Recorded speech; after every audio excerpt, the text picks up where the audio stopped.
In the last 3 years, the role of supply chain management team has changed tremendously. Once upon a time, we were behind the truck. Now we are in the main cabin and also sometimes steering the company's transformation. We believe that supply chain transformation is very well executed if you have a customer-centric supply chain, and this is enabled through something called as end-to-end value chain design. In the next 30 minutes, we want to discuss some of our learnings, some of the success stories, and how to achieve this transformation in general. My name is Azim. I'm responsible for Senior Vice President at RHI Magnesita. I'm responsible for supply chain. Before we talk about the topic, a little bit about RHI Magnesita, we manufacture something called refractories. So refractories are materials that can withstand high temperature. This is used for everyday living. For example, usually our customers are steel, glass, cement producers. So they use this material to produce these outcomes. I will be doing this presentation with my good friend Eitel Monaco from FSO Consulting, who has helped us to implement our supply chain transformation. Eitel. Thank you, Azim. Yes, I am Eitel Monaco. I'm the Executive Vice President at FSO Consulting, in charge of the company practice and content. And I'm the former Procter & Gamble Vice President on supply chain for Western Europe and North America. And just a few words about FSO Consulting. We are a fast-growing company. We are about 1,000 employees. When I joined the company 5 years ago, we were only 450. And we are known to be a pure player in the end-to-end operational excellence. That is a manufacturing site, a planning hub, a distribution center, or a customer service center. We are here to serve our client on end-to-end operational excellence. Now, the challenge, if you go to the next chart, the challenge that Azim has found coming to his new role is about, hey, as we are getting used to a VUCA world, in the last 5 years, we went on VUCA on steroid. It's not only about optimization anymore. It's about, as you can see from some of these statistics, that now a vast majority, more than 3/3 of customers, expect a more customized product and service and solutions. And as we all know, more than almost 80% of customers now, they want to have a more responsible and socially responsible product, even if this costs more or provide other trade-off in other service elements. So the world is different now, and especially for a big complex company like RHI with more than 100,000 codes, active codes, this has created, of course, some supply chain based challenges that Azim needed to face. So let's hear from Azim how he has used end-to-end value chain transformation to convert this into a strong plus for the business. Thanks, Eitel. So before we kind of talk about it, let's try to understand how to create a customer-centric supply chain, thereby enabling an end-to-end value chain. Laura Cesare, one of the biggest thinking minds in supply chain, has basically said that there are only 2 steps to create a customer-centric supply chain. Number 1, understand the needs of the customers. Number 2, provide them with choice and value. And then we kind of started understanding, okay, how do we understand the needs of the customer? And it became very evident that the customer needs are equating to something called as customer value. And this is slightly different than your traditional customer segmentation. This is completely different from your go-to-market strategy. And once we started to understand what does our customer value, it became very clear and evident for us that we need to go beyond our traditional plan, source, make, move products. Because if a customer is expecting, let's say, a price, then you cannot just optimize only within our supply chain, because you deliver optimization, not a true value for our customer. Let me try to kind of, you see a very big title there to kind of give a bookish definition of what end-to-end value chain is. But let me try to explain this with an airline industry example. If you ask, and let's try to understand this word called what does value means in value chain. If you ask a customer value for an airline passenger, he will say that I want to be boarded fast. I wanted to have a very good onboarding experience. I want a lounge access. I want comfortable seat, but I want to pay economy price. Now, if you ask what the shareholder values are, basically they will say that you need to increase market share, you need to increase your cost competitiveness. At the end of the day, I care about my return on shareholder value. And by the way, the resources are limited. So how do you kind of bring this into picture? So basically, airline industry said, yeah, I'm going to segment my customers, wherein I provide different kind of services what the customer is valuing. But that's just a part of customer segmentation. That's not end-to-end value chain. In end-to-end value chain can be clearly demonstrated with a very simple example of a baggage handler who is trying to offload the plane. Now, you know that the baggage handler in most of the countries are the people who are contracted externally.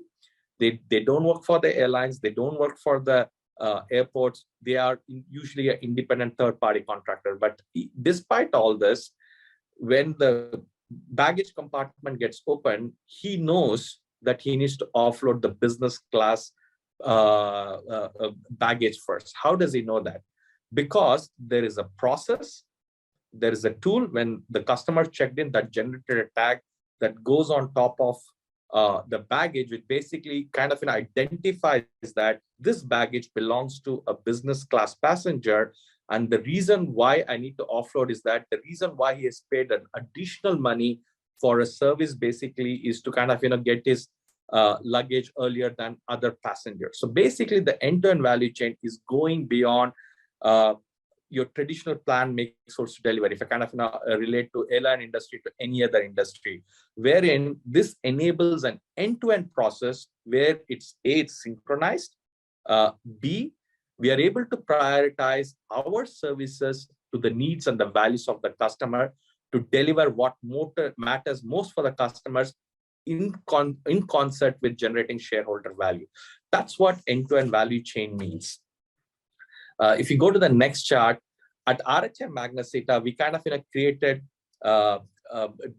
different value chains that kind of help us to enable to say that, okay, what is the customer valuing? And I'll use the example of commodity, which is equating to an economy class ticket. Here, we clearly understood that the customer is valuing price. He wants to pay the most competitive price. And this is basically, we said that we at RHI Magnesita decided that we want to be better than our competitors to generate the value for our customer and for our shareholders.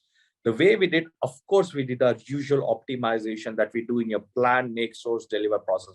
But we kind of, worked very strongly with sales and commercial teams by saying that, yeah, what we can provide is optimization. To provide a true benefit, we ask them to design a blueprint. Basically, what does the customer value, how he likes the service to be received.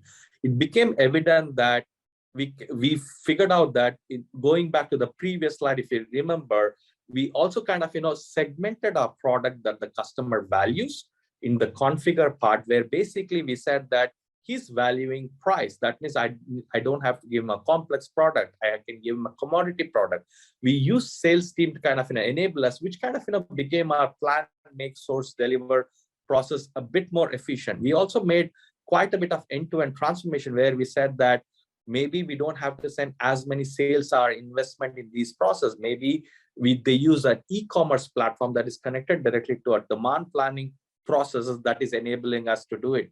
So one of the biggest reason, so it kind of not only helped us to optimize our value that the customer was seeking for, it kind of helped us to optimize and also generate a true end-to-end value chain design.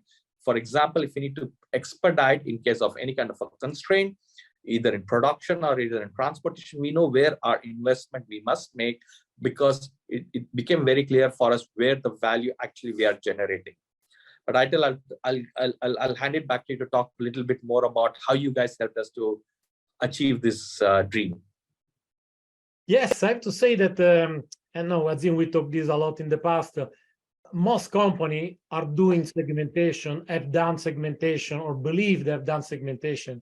What I think RHI has been specifically good at, that is in the essence of this chart, that they have been able to really make very sharp choice on which supply chain attribute to activate for the different segment that they defined.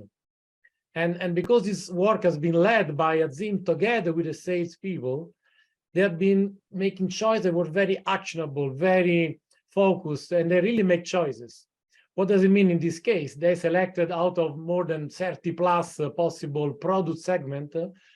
We were able to converge into a handful of segments. They are confidential, so I'm not shared here, but they are, let's say, a handful or 8 in total, I believe, has been chosen at the end of very clear segments of value chain.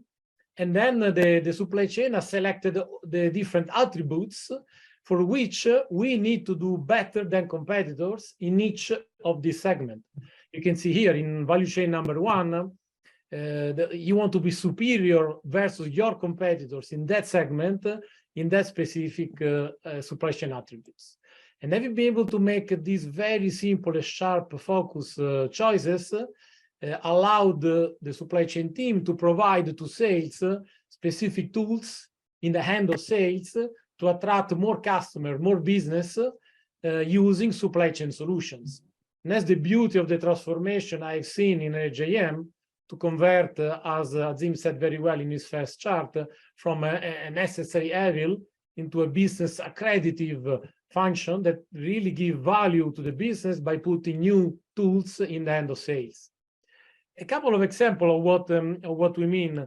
For example, if you look at maybe in the next chart, we can see some more details about some of the choice that that RHIM has made. For example, the first bullet, lead time reduction for fast track segment. Every company tries to reduce lead time, but of course, if you do a proper segmentation, you can select the codes and the customer for which short lead time is really needed, and you want to be better than your competitors on that segment, on those codes. And of course, you offer this to that part of your clients, not everyone, so you can afford and make it actionable from a cost point of view. The last one, the fifth bullet, I want to make a comment at end-to-end value stream mapping for commodity segment. Now, with all the pressure on commodity, there are clearly some customers that are only interested about pricing. So it's only about competing and having a beat on price to get the business. It still kills me that so many companies do not acknowledge that content in this hexagon at the bottom right, that the majority of customers still complain today that they do not do a proper value stream mapping, a proper joint loss elimination with their supplier. And now this is part of the offering. You work with a commodity supplier, you offer to do a joint loss elimination to eliminate end-to-end losses at the interface and split the cake between the different parties, the supplier and the customer. Well, these are examples of what RHIM has been able to launch as part of this end-to-end value chain. I want to give you one more example, the fourth bullet, full end-to-end visibility on power codes for innovation segment. So many companies always try to give full visibility of codes as it has been shipped, has been received, has been loaded, or giving visibility of the future, when this will be available, et cetera, et cetera. I always find a very strong strategy to select, well, for which segment you want to offer this service. If you offer this to everything and everyone, and you need to pay 2-3 million euros just to do an ERP modification to allow some of these more sophisticated tracking tools.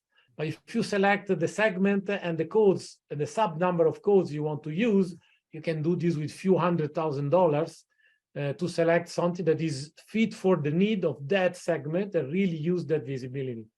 All this is kind of what we really mean together with Azim about having made the choices for end-to-end value chain. And these are some examples of what are being used. Maybe I'll close with this chart with this key insight, the second bullet, transparency on customer segmentation to align expectation. Something that with Azim we discussed very often. Sometime in the past, I've seen a lot of clients doing segmentation and some good effort, but then did not become transparent to the customer itself. If you are traveling, as using the Azim example, if I'm buying a cheap ticket traveling tourist class, I know I will not get a proper lunch. I will not be surprised. But if I do not know if I bought a tourist ticket or a business ticket, I for sure will have an expectation issue with whatever I have in mind. So being very clear with your customer base, which segment they are part of, which kind of service they will be prioritized, has been, I believe, one of the key reasons why RHIM has done a benchmark work on end-to-end segmentation. So back to you, Azim, to talk a little bit more about Yes. this. Yes, before that, I would like to do a couple of comments as well. Maybe that's very relevant for people saying, sounds good, sounds complicated, right? But I would like to, I also had the same feeling when we started this journey, because the first question was, oh my God, I need a lot of data. I need so much of insight. I need to get hundreds of people to involve, even to come up with a value chain segmentation. One of the reasons, and this was, I was pleasantly surprised, I must admit, is that usually most of the approaches that's out in the market starts with data-led value chain segmentation. One of the very big factor for our success was that we didn't start with that, because it stops alienating your sales, commercial, even sometimes your supply chain teams, because we said that change management is one of the key criteria for success. And we started this with FSO's methodology and framework, which helped us to arrive at the value chains at a company level. I'm not kidding, in a matter of 6 hours. I am still amazed. Of course, we validated this with data as a second exercise to fine-tune our thinking. So I would say, people say be bold on digital, but before that, you need a blueprint on being bold on digital. So I would strongly urge you guys not to think like a complicated process segmented work. That's not what we are trying to achieve here. Here, we are trying to ensure that we are tailoring our process that meets the value of the customer. And believe me, the admin work is far less than what you would imagine. The second part, Eitel, maybe it's a question to you. I would also probably kind of get a couple of points that are very close to my heart.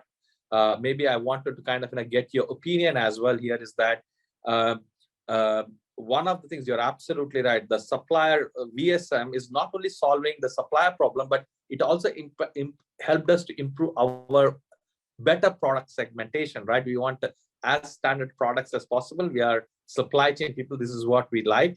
And you're absolutely right on the customer segmentation as well.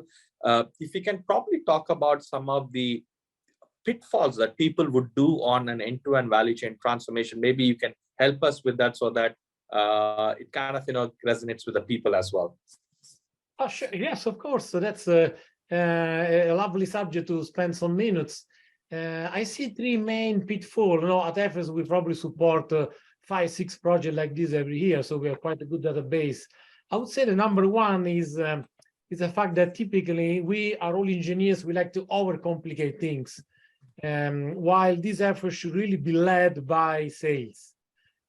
Sales are, I remember one of the best sales VP I ever worked with, Andrew Garden, at my time in P&G, used to tell me, Eitel, I can only count up to 10, and I only know two colors, black and white. If you come here with too complex segmentation of 30 parameters that change during the season, I cannot explain this to my customer. I cannot explain this to my people.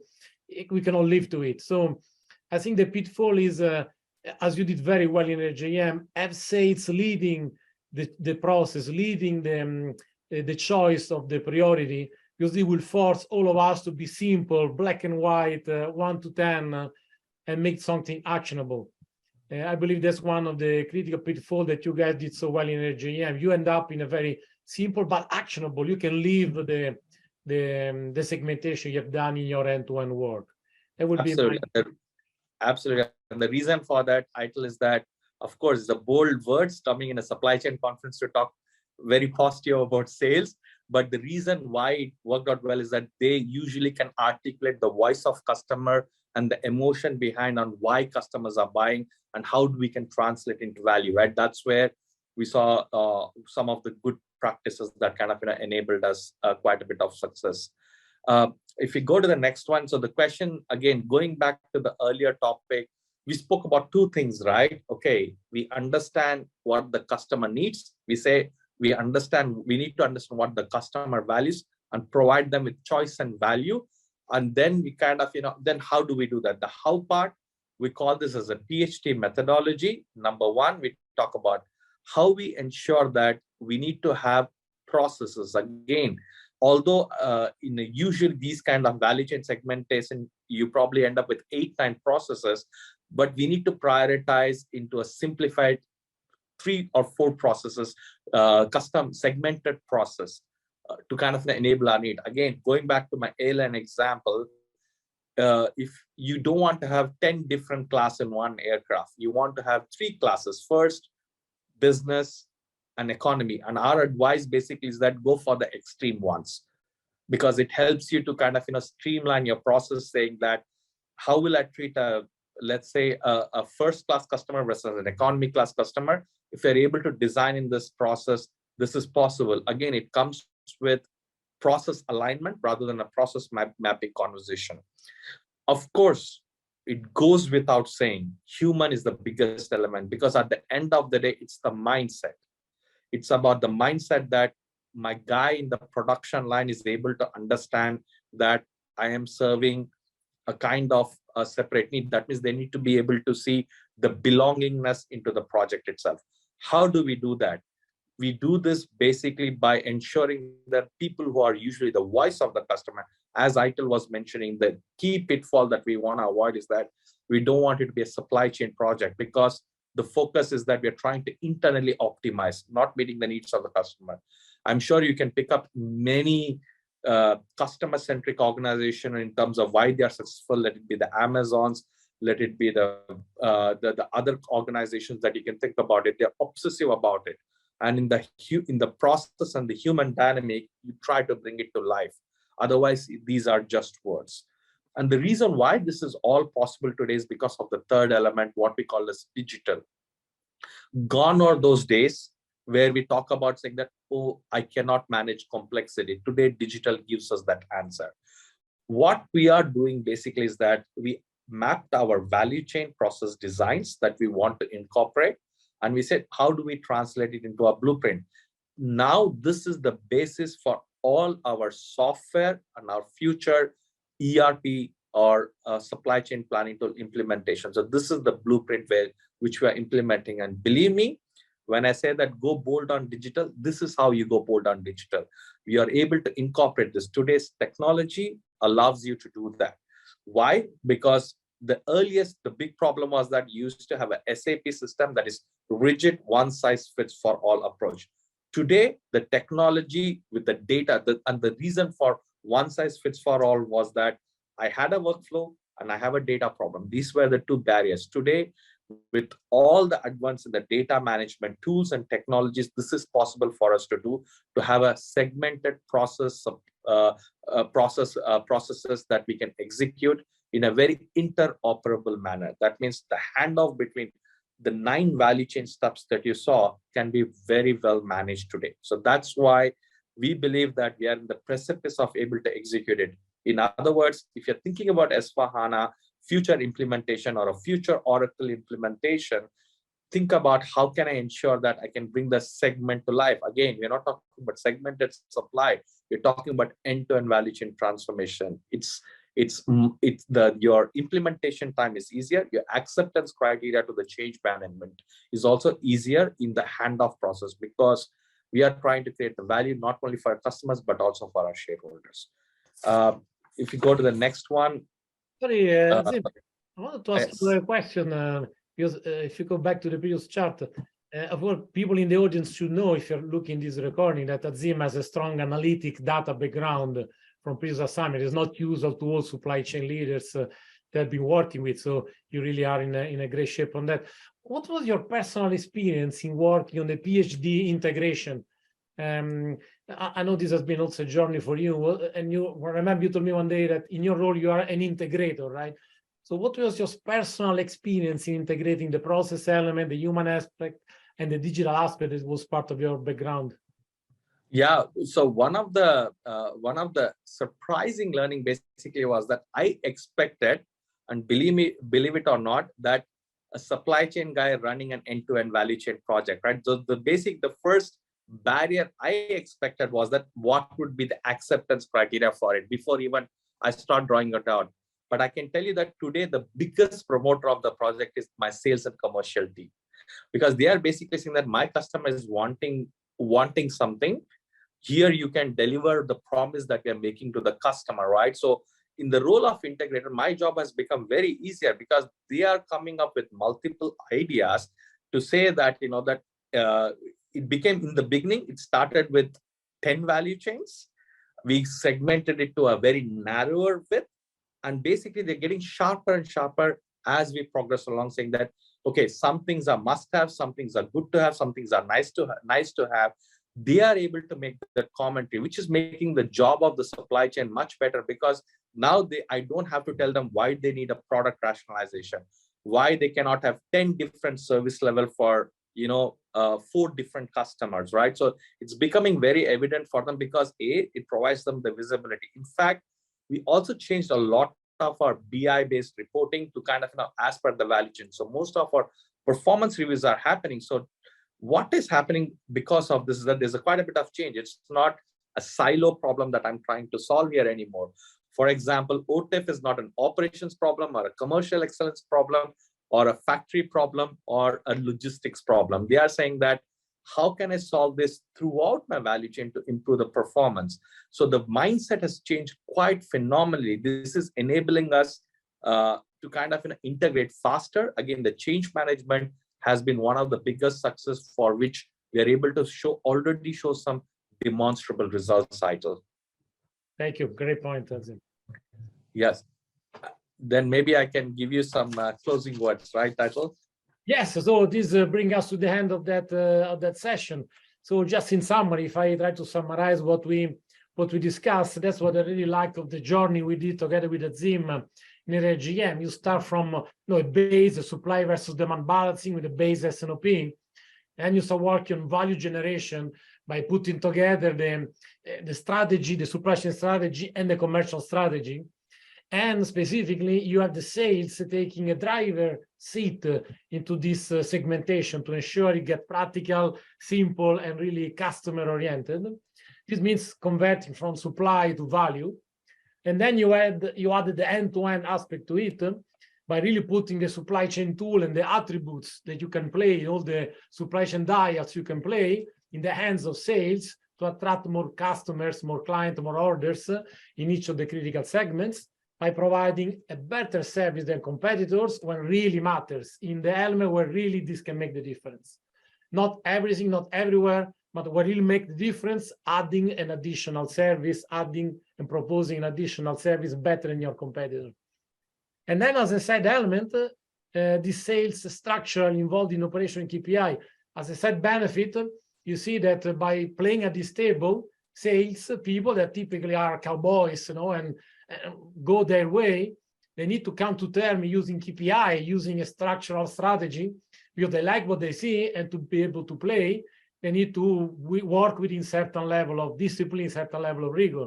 So I've seen this marriage working very well in RHI. That's why this is my new benchmark of all the clients I work with in terms of end-to-end supply chain collaboration coming from segmentation that I've seen in my P&G life or in my current life. So with that, this brings us to the very last call. So if you go to the final chart, please. So we hope, me and Azim, that you find that interesting. If you want to know more, of course, about me and Azim, we'll be very happy to talk to you. You have here our connections. And Azim, for you to having a last word for the closure. All I can say basically is that it looks like a complicated process, but I am sure if you go back to any of the boardrooms, this is the ask, right? The ask basically is that, there is already a saying that we are moving from VUCA world to Bunny world with the advent of AI. If you want to harness it, you harness it by meeting the needs of the customer. And this is possible today. I think the organizations can have quite a bit of success factor. They can be better with their competitors if they are providing the value that we are talking to the customer that is seeking, and of course, what the shareholders are gaining as well. This is truly a structural way, and I personally believe that supply chain people are in the right position to drive these changes, because we know that we are the spider in the web that understands what's happening in the external market, what's happening at the customer side, and also what's happening within the company as well. So I urge you to kind of start thinking on these aspects and Hopefully, this also gives the same kind of results that we are experiencing today. With that, thanks for listening to us. It's been an honor to present at Transform Fest. Thank you.